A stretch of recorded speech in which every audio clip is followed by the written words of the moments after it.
Muslimin muslimat yang dirahmati Allah, malam ni kita akan sambung kitab kita, kitab Ar-Risalah Al-Jami'ah karangan Al-Habib Ahmad bin Zain Al-Habshi rahimahullahu taala wa nafa'ana bi ulumihi wa bi barakatihi fid dharain amin.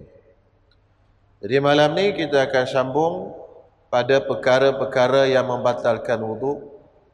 Pada kuliah yang lepas kita telah sebutkan dua perkara yang membatalkan wuduk. Jadi saya ulang balik yang kita dah sebut pada kuliah yang lepas. Di antaranya perkara yang membatalkan wuduk ialah keluar sesuatu dari dua jalan. Apa sahaja melainkan mani melalui kemaluan depan atau belakang. Satu. Yang kedua, di antaranya hilang akal disebabkan tidur atau selainnya, melainkan tidur orang yang tetap punggungnya di lantai. Dua. Dan pada malam ni kita akan sambung perkara yang membatalkan wuduk yang ketiga. Qala al-musannifu rahimahullahu ta'ala wa nafa'ana bi'ulumihi wa bi barakatihi fid dharain amin. Wa yanqudul wudu'a mashu qubuli aw duburi adamiyyin minhu aw min ghairihi bi batnil kaffi wa butunil asabi'i kabiran kana aw saghiran walau waladahu walau mayyita. Di antaranya yang membatalkan wuduk ialah menyentuh kemaluan manusia. Sentuh kemaluan manusia ni batal wuduk. Kemaluan manusia maka tak termasuk kemaluan binatang. Kalau kita sentuh dubur lembu ataupun zakar lembu, tak batal wuduk kita. Contoh, kita ada wuduk, kita sembelih binatang korban, kita pergi pegang zakar lembu tadi ataupun dubur lembu tadi, tidak batal. Sebab apa? Sebab dia bukan manusia punya. Jadi yang batal itu adalah menyentuh kemaluan dubur atau kubul daripada manusia punya. Kalau yang bukan manusia, tidak batal. Depan atau belakang. Kemaluan tu kemaluan depan atau belakang. Yang depan tu dipanggil sebagai zakar ataupun farash. Yang belakang dipanggil dubur. Kedua-duanya itu sentuh membatalkan wuduk. Cuma benda ini saya nak bagi tahu sikit tuan-tuan semua supaya tuan-tuan tahu dan faham. Bukan nak cakap mengarut, supaya tuan-tuan tahu dan faham. Yang dimaksudkan dengan kemaluan depan itu bagi lelaki adalah zakar sahaja. Tidak termasuk apa orang panggil tu? Loceng tu tak termasuk. Apa bahasa dia? Telur. Telur tak termasuk. Maknanya kalau kita ada wuduk, kita terlanggar telur tu tak batal wuduk. Tuan-tuan kena faham tu. Sebab kalau tuan-tuan pergi ambil wuduk dalam keadaan wuduk tuan-tuan tak batal, itu khilaf ulama. Adakah wuduk tuan-tuan sah atau tak? Sebab wuduk kita tak batal, kita pergi ambil. Dia orang yang ambil wuduk, dia orang yang berhadas. Sekarang wuduk kita tak berhadas. Mana kita belum berhadas. Sebab wuduk kita tak batal. Tapi kita ambil wuduk. Adakah sah wuduk kita? Kita niat sahaja aku mengangkat hadas. Sahaja aku berwuduk tu makna angkat hadas lah. Sedangkan kita tak ada hadas. Sebab kita dah ada wuduk. Sebab tu kita kena jelas. Adakah wuduk kita ni dah batal ke belum? Jadi kalau kita sentuh bahagian kemaluan yang lelaki punya tu dipanggil zakar itu batal wuduk. Tapi selain daripada itu tak batal. Itu kena faham. Yang perempuan punya yang batal wuduk ialah tempat disebutkan dalam kitab fiqh ialah dua bibir tempat bertemu kemaluan tadi. Selain daripada itu tak batal. Walaupun tempat tumbuh bulu hari-hari dan sebagainya, semua itu tidak batal. Okey? Itulah. Nak bagi tahu hukum dia tuan-tuan semua. Sebab kita kena jelas. Batal kawasan mana, tak batal kawasan mana. Juga bahagian belakang dubur. Dubur tu yang batal tu bahagian mana? Iaitu tempat yang bercantum. Lubang tu bercantum tu batal. Selain daripada tu tak dipanggil dubur. Pohon tu tak dipanggil dubur. Belakang pohon dan sebagainya orang panggil buntut dan sebagainya itu bukan dubur. Dubur ni tempat bercantum lubang. Pegang tempat bercantum lubang tu dengan tapak tangan akan disebut lepas ni baru batal wudu. Kalau selain daripada itu tak batal wudu. Sebab itu mak-mak kita dulu, zaman dulu budak-budak ni kan dia berak. Jadi mak-mak ni dia ambil semayang dah, anak berak. Time tu lah dia berak. Time mak ambil semayang, time tu dia berak. Jadi mak ni dia dah ada semayang, dia nak semayang. Jadi dia malas nak ambil semayang lain, dia basuh lah berak dia tu, anak dia. Tapi dia basuh kadang-kadang setengah orang tak kampung ni dia ganas sikit. Dia basuh dengan kaki. Kau duduk dia basuh dengan kaki. Jadi kalau basuh dengan kaki tu tak batal lah wudu. Sebab yang batal wudu ni sentuh dengan tapak tangan. Ataupun ada yang basuh kot belakang, tapi kot belakang ni susah juga. Kadang-kadang terkena. Tapi orang tua dulu dia basuh dengan kaki. Di kampung saya memang ramai lah orang buat macam tu. Sekarang tak ada kot. Orang batal je semayang, ambil semayang lain, senang. Apa kepayah sangat? Tak? Tapi orang dulu dia payah. Dia malas nak ambil semayang. Jadi dia basuh dengan kaki. Itu orang Kelantan lah. Tempat lain saya tak pasti ya.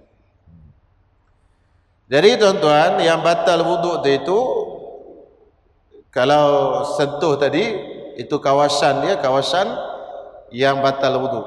Jadi kalau bahagian depan dah disebut tadi, bahagian belakang tempat yang bercantum tu, lubang yang bercantum, kawasan lubang yang bercantum itu dia panggil multaqa al-manfadhi, tempat bertemu laluan keluar. Mana laluan keluar bercantum tu, di situ je yang batal. Lain daripada tu tak batal.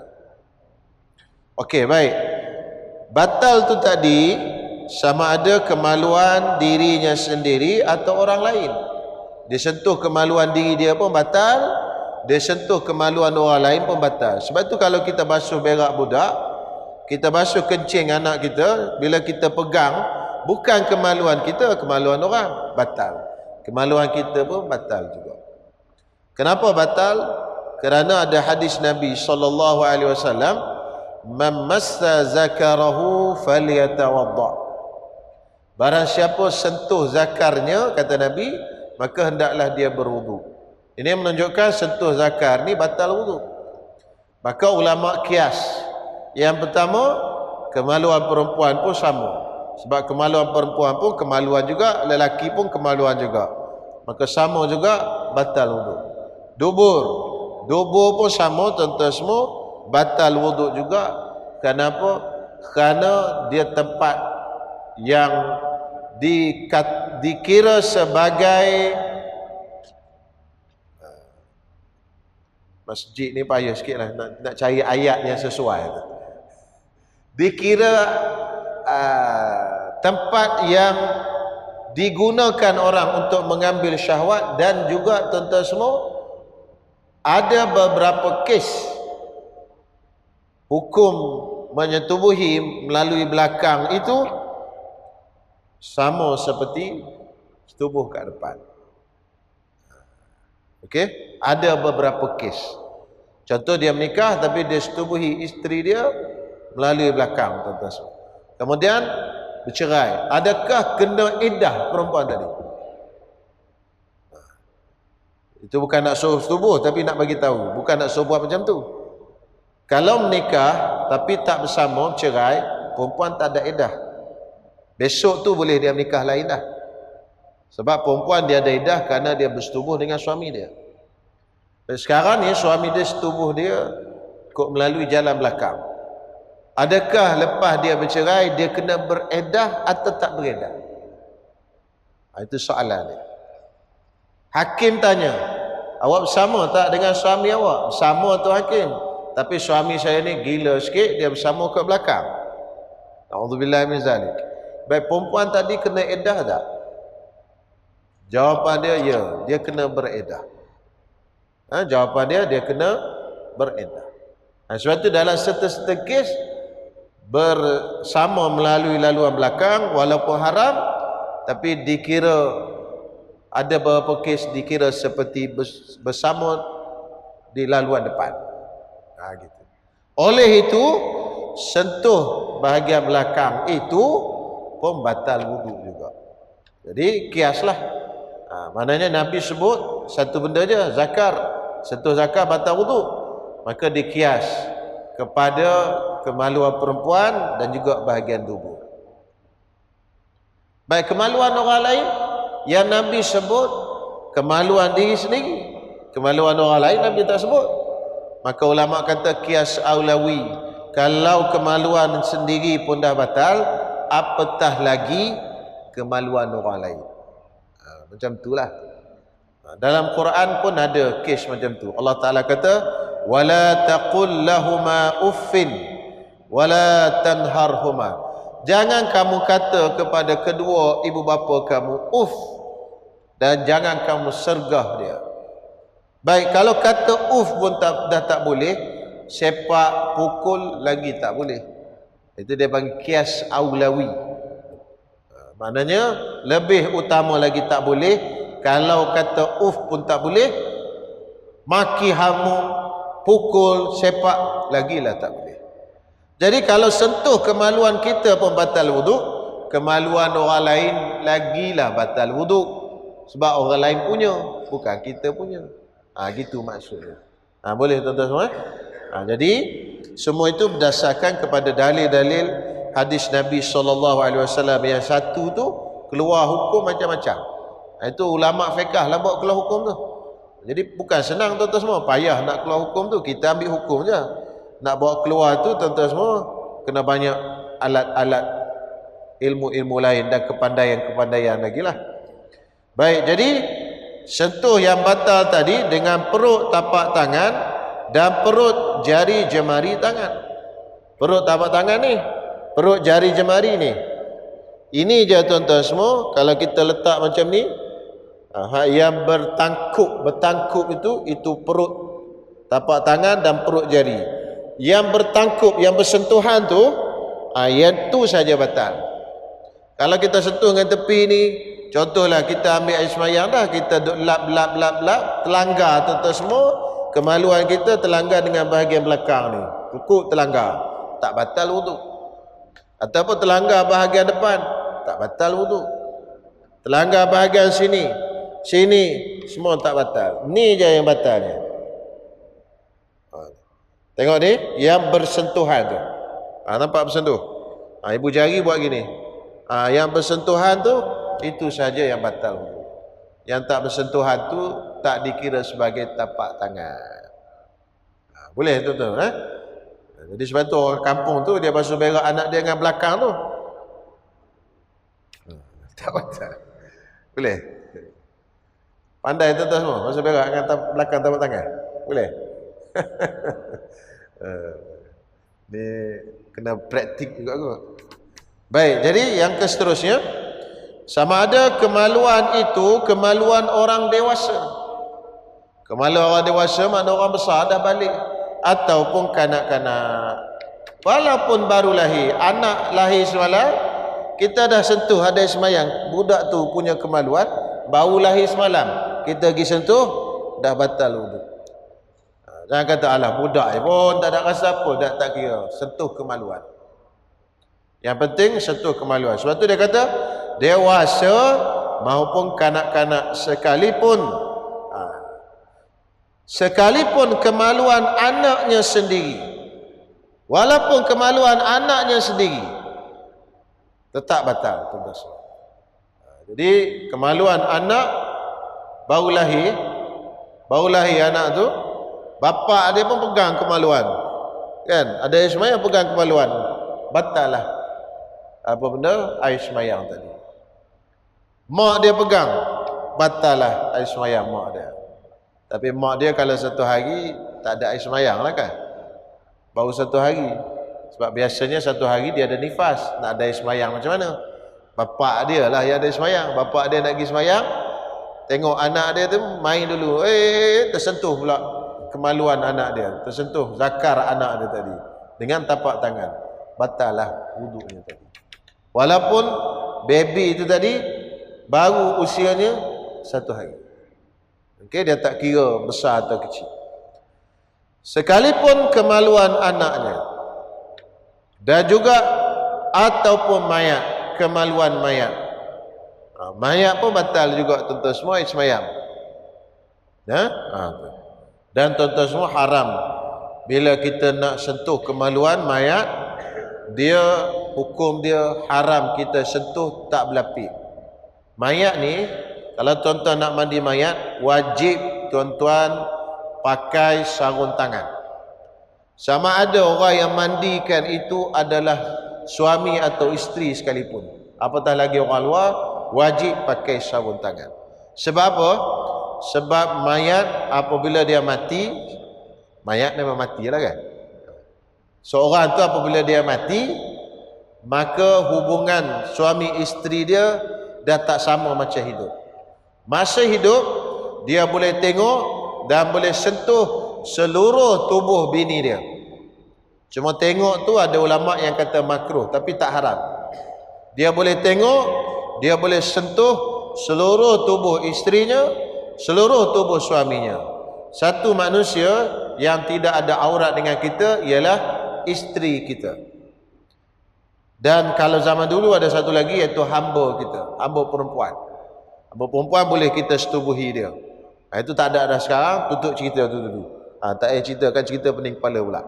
Hamba perempuan ni boleh disetubuhi. Sekarang yang boleh kita tengok aurat seluruh tubuh badan kita hanya seorang je tuan-tuan semua, suami kita ataupun isteri kita. Lain daripada tu ada aurat. Wa imam mak kita sekalipun dah ada aurat. Bila dah sampai usia baligh ataupun dekat-dekat nak baligh, tak boleh dah mak kita tengok antara pusat dengan lutut kita. Kita pun tak boleh tengok antara pusat ke lutut mak kita. Nak basuh berak dia pun kena pakai sarung tangan mak kita. Ada orang kata, alah, mak kita basuh berak masa kecil pun tak pakai sarung tangan, takkan kita nak pakai sarung tangan? Dia bukan isu tu, isu aurat, tak boleh. Bukan masalah geli tak geli. Tak boleh kita sentuh aurat mak kita kerana mak kita dah dewasa. Mak kita sentuh kita dulu masa tu kita kecil. Tapi kalau mak kita nak sentuh kita yang dah dewasa sekarang ni pun, dia kena berlapik. Dia sampai bolehnya sampai murahiq. Murahiq ni usia dekat-dekat nak balik. Itu okey. Dah bila dah dekat nak balik atau dah balik, antara pusat dengan lutut ni tak ada siapa boleh tengok, melainkan isteri kita seorang je. Kalau perempuan, melainkan suami kita seorang saja. Mak kita dah tak boleh. Kita dengan mak kita bersama. Baik, bila mati, suami kita yang masa hidup tu kita boleh tengok seluruh badan dia tadi, maka dia jadi seperti mahram kita. Tak boleh tengok antara pusat dengan lutut. Dan tak boleh sentuh antara pusat dengan lutut, tak berlapik, kena berlapik. Walaupun kita mandikan suami kita, kita kena pakai sarung tangan. Nak masuk di antara pusat ke lutut. Jangan kita kata, lah suami saya tak apa lah, dah biasa dah masa hidup dulu. Kita kata gitu. Kita pun masuk, tak boleh. Lagi pula tak digalakkan, walaupun boleh perempuan mandikan mayat suami. Boleh, bukan afdal. Afdal sama jantina. Lelaki mandikan mayat lelaki, perempuan mandikan mayat perempuan. Tapi boleh suami nak mandikan isteri, isteri nak mandikan suami. Mak nak mandikan anak lelaki nak mandikan mak, boleh. Tapi tak afdal. Yang afdalnya sama jantina. Mana dalilnya? Dalilnya Rasulullah sallallahu alaihi wasallam, anaknya yang bernama Ruqyah meninggal masa Nabi hidup lagi. Nabi tak mandikan. Boleh tak Nabi mandikan? Boleh. Tapi Nabi tak mandikan. Siapa yang mandikan? Perempuan-perempuan yang mandikan. Nabi kata kafankan dengan lima helai, masuk dengan telekung, masuk dengan baju, masuk dengan kain panjang 2 helai, 5. Telekung, baju, kain sarung, kain panjang 2, 5. Nabi suruh kafan 5 anak perempuan Nabi sallallahu alaihi wasallam. Jadi perempuan kafan dia 5, lelaki sunat 3, perempuan 5. Jadi tuan-tuan semua tak digalakkan. Kalau ada orang tanya saya lah, perempuan isteri nak mandikan dia, boleh tak? Boleh, tapi tak digalakkan. Lebih-lebih lagi kalau mandi itu bercampur dengan Tok Bilal sekali. Tok Bilal yang mandikan, bini dia pun masuk mandi sekali. Tok Bilal gosok, bini pun gosok. Kan? Lama-lama sentuh atas mayat suami. Tangan Tok Bilal dengan tangan bini dia pula. Lain pula rasa ada karang. Syaitan masuk terus. Syaitan kata, boleh tu dengan Tok Bilal tu. Tuntut semua. Lepas tu dia time macam tu syaitan kuat. Sebab tu dia suruh duduk kat rumah, iddah, berkabung. Ni betul tuan-tuan semua. Bukan saya nak main-main hukum. Sebab syaitan time tu kuat. Perempuan pula bau kematian suami. Time tu dia nak tempat bergantung. Macam-macam lah tu. Syaitan pun sup tu. Kalau dia mandikan tu semua dengan anak-anak dia berlaku, tak apa. Jangan masuk orang asing langsung. Tapi kalau dia mandi, itu Tok Bilal pun mandi kan. Hai tuan-tuan semua, jangan main-main. Dah tua ustaz. Tua sama tua. Gitu. Karena kaedah dia ma min saqitah illa walaha laqitah. Tiap-tiap yang jatuh itu ada yang pengutip. Jadi orang tua sama tua lah, maksudnya macam tu. Jadi tak digalakkan sangat. Boleh tapi tak digalakkan. Ada orang kata afdal suami mandikan isteri? Tak ada. Tidak ada macam tu. Fatimah meninggal pun, wafat pun, bukan Sayyidina Ali yang mandikan. Itu kan menantu Nabi, anak Nabi. Tak. Cuma boleh. Dari segi hukum boleh. Tapi kalau orang kata afdal mana? Afdal sama jantina. Laki sama laki, perempuan sama perempuan. Rasulullah sallallahu alaihi wasallam wafat. Fatimah ada lagi. Fatimah tak mandikan. Yang mandikan jasad Nabi siapa? Yang pertama Abbas, pak saudara Nabi. Yang kedua Ali, menantu Nabi sallallahu alaihi wasallam. Yang ketiga Usamah, cucu angkat Nabi, anak kepada Zaid. Zaid kan anak angkat Nabi. Zaid, Usamah bin Zaid. Yang keempat Fadlun, anak kepada Abbas. Dia ada sepupu Nabi. Abbas tu pak saudara Nabi. Fadlun adalah adik-beradik kepada Abdullah bin Abbas, Ibnu Abbas, sepupu Nabi. Dan Syakran pun anak Abbas juga. Semua keluarga Nabi yang lelaki. Itu 5 orang mandikan jasad Nabi sallallahu alaihi wasallam. Jadi tak ada, Fatimah tak masuk. Padahal Fatimah masa itu ada lagi anak Nabi yang paling Nabi sayang. Jadi itu pemandi jasad Nabi sallallahu alaihi wasallam. Kata ulama, siapa yang ingat nama orang yang mandikan jasad Nabi, orang yang mandikan jenazah Nabi, insya-Allah dia tak kena sakit mata. Tuan-tuan hafal lah. Saya dah sebut nama tadi kan? Siapa yang hafal tu insya-Allah tak kena sakit mata, kata ulama. Tapi kalau kena juga tu salah hafal tu. Baik, yang seterusnya, perkara yang membatalkan wuduk yang seterusnya, bersentuh kulit lelaki dan wanita dewasa. Bersentuh kulit lelaki dan wanita dewasa bukan mahram, tanpa berlapis. Bersentuh kulit lelaki dan wanita yang dewasa. Kalau bersentuh kulit lelaki dan wanita, tetapi usia mereka itu bukan dewasa, usia mereka itu masih kanak-kanak, maka tuan-tuan semua dia tidak batal wuduk. Contoh, kita ada wuduk, Tapi kita sentuh budak kecil umur 5 tahun, umur 6 tahun, itu bukan dewasa. Nak tahu macam mana dewasa tak dewasa, balik ke tak? Bukan dikira balik. Dikira kalau orang-orang yang akalnya sihat tengok budak ni dah ada syahwat. Orang yang akal sihat. Jadi usianya mungkin dalam 10 atau 11. Kita tengok budak perempuan yang umur 11, orang yang akalnya normal sihat ada syahwat. Jadi sentuh budak perempuan umur mungkin 9, 10, 11, tengok badan jugalah. Jadi batal wudu. Ala kulli hal, maknanya usia yang manusia ni dah rasa nak kat dia. Kalau tengok tu dah ada keinginan, ada syahwat. Bukan kira budak-budak yang sakit kepala ni. Sakit kepala tu baby pun dia ada syahwat. Itu tak boleh kira. Ini kira orang normal. Tengok dah ada syahwat.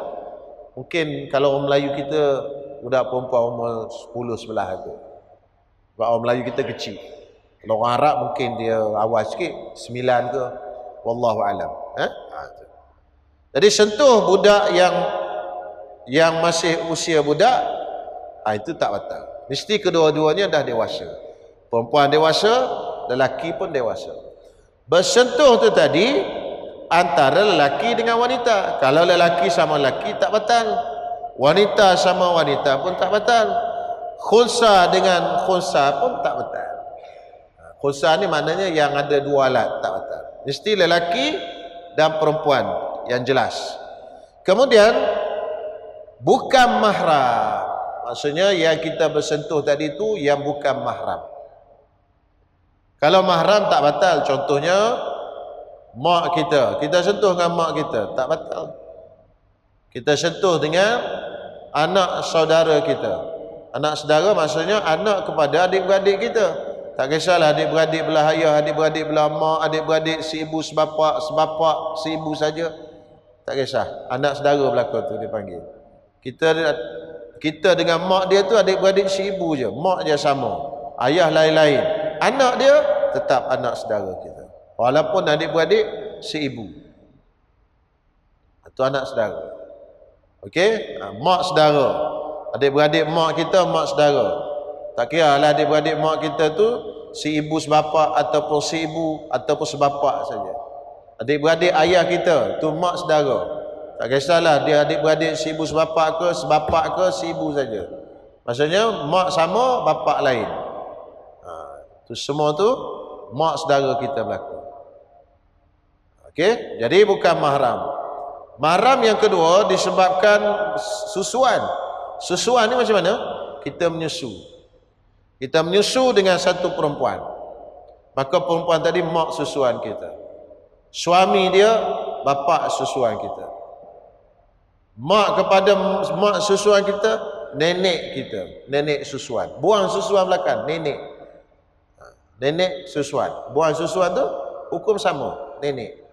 Mak kepada bapa susuan kita tadi, nenek kita. Adik-beradik kepada ibu susuan kita tadi, mak saudara susuan kita. Adik-beradik kepada ayah susuan kita tadi, mak saudara susuan kita. Anak kepada ibu susuan kita tadi, adik-beradik susuan kita. Ataupun orang lain yang menyusu sama dengan mak susuan kita tadi, adik-beradik susuan kita. Semua tu mahram kita berlaku. Ada beberapa perkara yang bukan mahram, tapi orang duk rasa macam mahram. Yang pertama, tuan-tuan semua, yang bukan mahram ini, tuan-tuan semua kena ingat bintu zaujil ummi. Anak perempuan suami mak. Tahu, anak perempuan suami mak. Mak kita menikah dengan satu orang lelaki yang lain pada bapa kita. Laki tu dah ada anak perempuan. Kita lelaki lah. Laki tu dah ada anak perempuan. Anak perempuan dengan kita bukan mahram. Walaupun duduk serumah. Pasal dah masuk duduk sekali serumah, laki tu bawa anak dia sekali, duduk membesar sekali dengan kita. Itu bukan mahram. Bila besar nanti nak menikah pun boleh. Jadi senanglah. Pak mentua pun bapa tiri kita. Kan? Senang cerita, tak payah pergi jauh-jauh. Duduk dalam tu je. Boleh? Itu bukan mahram. Wala ummuha. Dan juga bukan mahram ni tuan-tuan semua, yang bukan mahram bintu zaujil binti, iaitu anak perempuan suami kepada anak perempuan. Ini kena ingat elok-elok. Anak perempuan suami anak perempuan kita. Kita dapat menantu tuan-tuan semua. Menantu kita ni duda. Menantu kita duda. Faham? Anak kita perempuan, menantu kita lelaki dia duda. Dia ada anak perempuan. Kita ni dengan anak perempuan tu kita panggil tok lah kot. Betul tak? Biasa orang panggil tok lah. Tapi bukan mahram. Sentuh batai semaya. Boleh faham tak? Kita ada anak perempuan. Anak perempuan kita menikah dengan duda. Duda tu tadi ada anak perempuan. Kita dengan anak kita dengan duda tadi tu menantu kita lah duda tu. Duda tu menantu kita. Anak kepada duda tu tadi jadi panggil apa tuan-tuan semua? Cucu kan? Cucu apa panggil tu? Cucu tiri ke apa? Dia tak kisahlah tuan-tuan panggil apa, tapi dia bukan mahram. Dia bukan mahram. Baik. Antara yang bukan mahram lagi, zaujatur rabib. Ini banyak berlaku. Zaujatur rabib maksudnya isteri kepada anak tiri. Isteri kepada anak tiri kita. Kita menikah, kita menikah dengan satu perempuan. Perempuan ni ada anak lelaki. Anak lelaki tu dengan kita jadi apa? Kita menikah dengan satu perempuan, buy one free one. Tahu buy one free one? Dia dah ada anak lelaki dah. Mana ada anak lah, kita pun belah anak lelaki tu sekali. Dia pun duk panggil abah kat kita. Bila dia besar, anak lelaki tu menikah. Anak lelaki tu menikah. Faham kan? Anak lelaki tu menikah. Anak tiri kita dapatlah menantu. Menantu tu kita panggil menantu apa tu? Menantu tiri kan? Anak tiri kita menikah dengan satu perempuan, itu dipanggil menantu tiri. Menantu tiri dengan kita mahram ke tak tuan-tuan semua? Nampak tak? Saya buat contoh semula. Saya tak payah saya lah, Imran. Saya tak boleh. Imran dia menikah dengan satu orang janda tuan-tuan semua. Janda ni dia ada anak perempuan, ada anak lelaki. Janda ni ada anak lelaki. Katalah anak lelaki ni Abu nama dia. Anak lelaki ni dah besar nanti, menikah dengan seorang perempuan nama Fatimah. Fatimah dengan Imran ni mahram ke bukan mahram? Bukan mahram. Tapi orang Melayu dia panggil mahram lah. Menantu tiri sebab isteri anak tiri. Dia bukan mahram tuan-tuan semua. Kalau sentuh batai semaya, tak boleh bersalah. Dan benda ni ada berlaku kat kawan saya sendiri tuan-tuan semua. Kawan saya ni ada bapa tiri. Bini dia tanya saya, "Ustaz, boleh tak saya nak salam dengan abah ni?" Dia panggil abah lah. Sebab kawan saya tu bapa dia meninggal masa kecil. Jadi mak dia kahwin lain, bapa tiri lah besar dia. Besarkan dia. Jadi tuan-tuan semua, si isteri kawan saya ni nak bersalam dengan abah ni. Abah tiri suami dia. Dia tanya saya, boleh ke tak? Saya kata tak boleh. Sebab bukan mahram. Allah dia kata, saya dah tak ada abah. Abah mati masa kecil. Jadi ada abah mentua ni, abah mentua tiri pula. Nak rasa kasih sayang abah lah, nak peluk. Boleh ke? Tak boleh, bukan mahram. Dia bukan mahram. Tuan-tuan kena ingat, itu benda-benda yang kadang-kadang masyarakat kita keliru lah. Ada 2-3 perkara lagi. Itu contoh. Yang kadang-kadang orang tak perasan benda itu.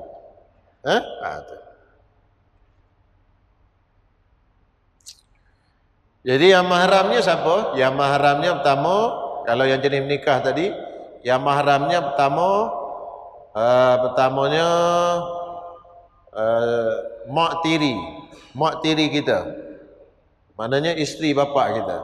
Bapa kita menikah 25 orang. Semua tu mak tiri kita belaka. Dia menikah cerai 25 orang. Semua tu mak tiri belaka. Sentuh tak batal sembahyang. Jumpa kat pasar malam boleh bersalam. Tengok-tengok muda pada kita lagi. Kita pun salam dia. Salam cium tangan. Bini kita marah. "Oi, perempuan mana cium tangan?" dia kata dia. "Mak tiri saya." Mak tiri hak nombor berapa? Nombor 24.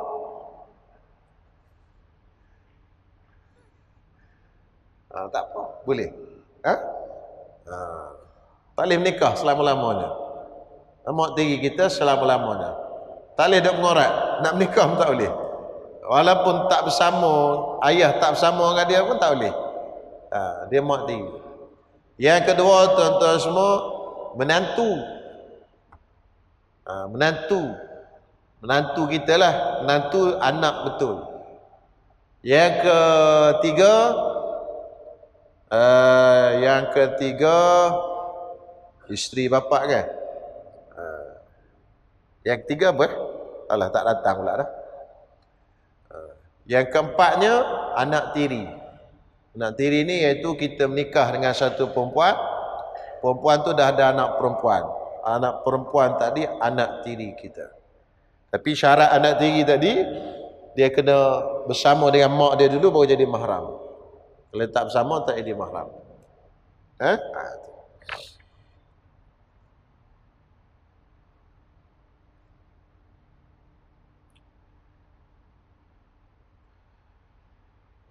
Bukan mahram tanpa berlapik. Kalau berlapik tak apalah, tak batal walaupun berlapik itu nipis. Melainkan kuku, rambut atau gigi, maka ia tidak membatalkan wudu. Kuku, rambut, gigi tak batal wudu. Sebab apa? Sebab kuku, rambut dan gigi ini tak dipanggil kulit. Kuku, rambut, gigi tak batal. Contoh kita nak mari semayang, isteri kita rambut panjang. Dia dah pusing rambut dia, kena muka kita. Kita pun kata, saya dah semayang ni. Bini dia mengaji fiqah. Abang, rambut tak batal semayang bang. Rambut tak batal. Tu muda-muda rasa mengaji tak dengar kata dia. Dia lebih. Jadi tuan-tuan semua, rambut tak batal. Yang batalnya kulit. Kulit batal. Rambut tak batal, kuku tak batal, gigi pun tak batal. Gigi payah juga tu kan. Masuk dalam mulut macam mana.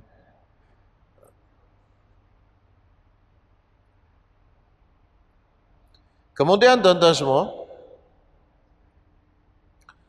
yang terakhir sekali sebelum kita tutup, syarat sah solat ni kita sambung bulan depan lah. Kita sentuh anggota yang terpotong. Contoh, tangan seorang perempuan terpotong. Yang dah terpotong tu kita pegang. Adakah membatalkan wudu atau tidak? Okey.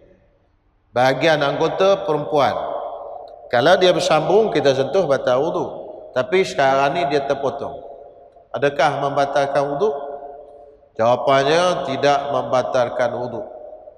Kita sentuh bahagian yang terpotong tidak membatalkan wudu.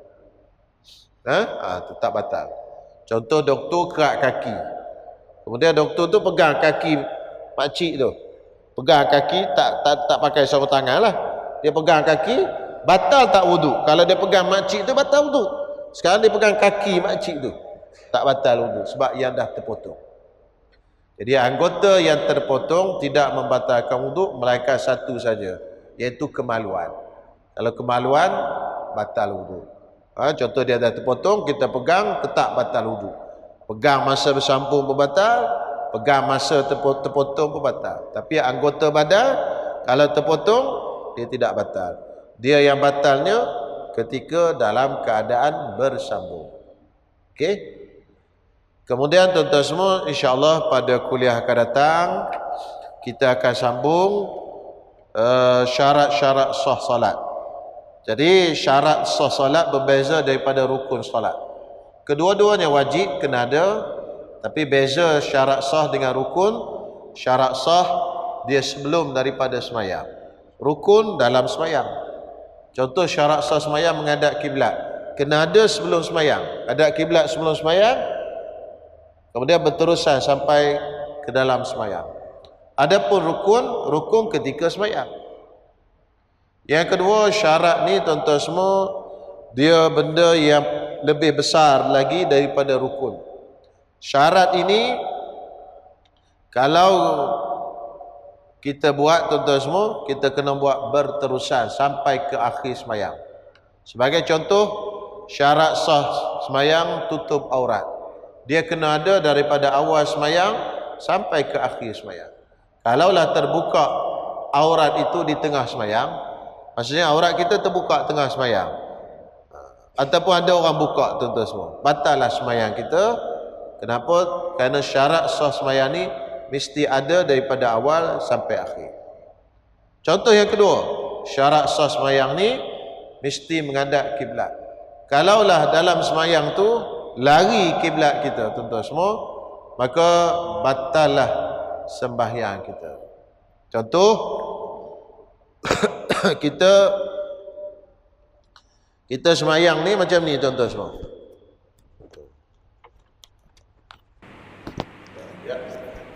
Kita semayang, tuan-tuan semua, kita duduk bawah, kita nak bangun, tuan-tuan semua, kita dari bangun sendiri, sebab kita dah off-off, kita bangun gini. Itu dada kita dah lari daripada kiblat, dia nak kita bangun keluar, bangun, maka semayang kita batal, sebab dada kita dah lari daripada kiblat. Jadi masa nak bangun tu, kita kena bangun, jangan bagi dada tu lari daripada kiblat. Saya tak boleh ustaz, saya tak larat dah, lutut tak kuat. Maka bila lutut tak kuat, tuan-tuan turun je ke bawah, tuan-tuan semayang rakaat kedua di bawah, rakaat kedua, ketiga, keempat di bawah. Tak wajib bangun. Kalau tuan-tuan bangun batal semayang, maka tuan-tuan duduk kat bawah. Semayang dalam keadaan duduk di rakaat kedua. Rakaat pertama boleh berdiri lagi, rukuk, i'tidal, sujud, duduk antara sujud. Bila dia nak bangun, dia akan buat macam tu, dia tak boleh bangun straight, tak ada orang boleh angkat dia apa semua, tak ada. Maka tuan-tuan semua, rakaat kedua dia teruskan semayang dalam keadaan duduk di bawah sampai rakaat yang ke habis. Yang pertama saja semayang berdiri. Kalau dia bangun macam tu batal. Sebab syarat sah semayang ialah menghadap kiblat. Itu semua nanti kita akan sebut pada kuliah akan datang. Cuma saya sebut dulu ni, takut mati, tak sempat kuliah akan datang. Tak kira lah mati saya ke mati tuan-tuan, sebab lambat lagi nak jumpa bulan depan. Jadi siapa yang ada semayang macam tu, rakaat kedua kena semayang kat bawah. Jangan bangun.